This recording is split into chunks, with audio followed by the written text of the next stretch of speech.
there's a crisis in education, whether they are on strike or not, in terms of how we are generating this group of young people, most of whom land on the streets. So we have to begin to change gears and see some of the way forward. As far as how these two grown-ups can meet and discuss, I think they are old enough to be able to resolve those problems. Okay. But my concern, though, is always for the young people. What it is that we can do so that we raise them properly, and they are not caught in such a loop where we don't know what the left is doing, where the right is doing. It doesn't say well for this country at all. Very well. And it also comes down to the way the leadership itself is structured. You know, we want to begin to see that there's some fairness in the system, there's some equity in the system. People might not choose to articulate it that way, but invariably, that is the core of the problem that we're dealing with. Well, our First Lady Lordina Mahama has been talking about what the government of Ghana is doing about girl-child education.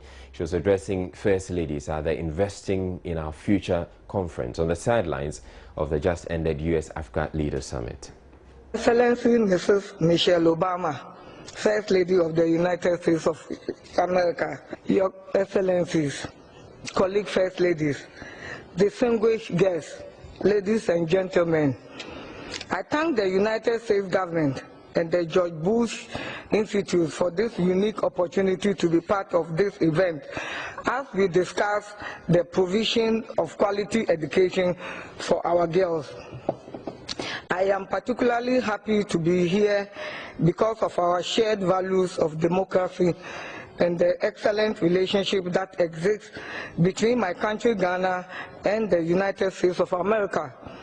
As First Lady, my foundation has instituted a scholarship scheme for brilliant but needy deprived students to further their education in Ghana and abroad.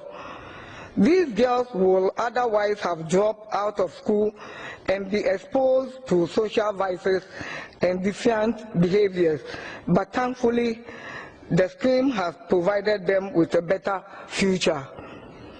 In fulfillment of my commitment to promote quality girl-child education, my foundation is facilitating a project to provide accommodation and educational facilities for residents of the Gambaga Witches Camp in the northern region.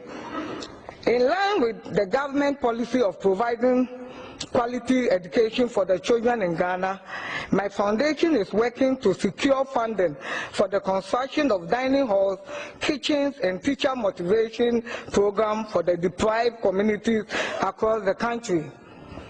I have been in regular discussion with the policymakers regarding the provision of quality education for our girls. These discussions culminated in Parliament of Ghana in July this year, approving the Secondary School Improvement Project.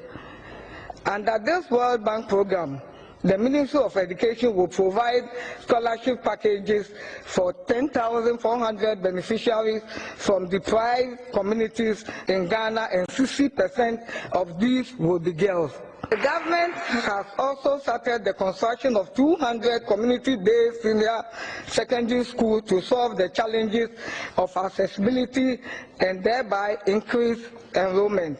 The President John Dramani Mahama of the Republic of Ghana, the President of the Republic of Ghana, has shown the way in his appointment of the highest number of women as cabinet ministers and into other public positions. These women were deservedly appointed into these positions because of the investment made into their education. Dr. Kwajo Agre, the renowned Ghanaian academic scholar, said, "When you educate a man, you educate an individual.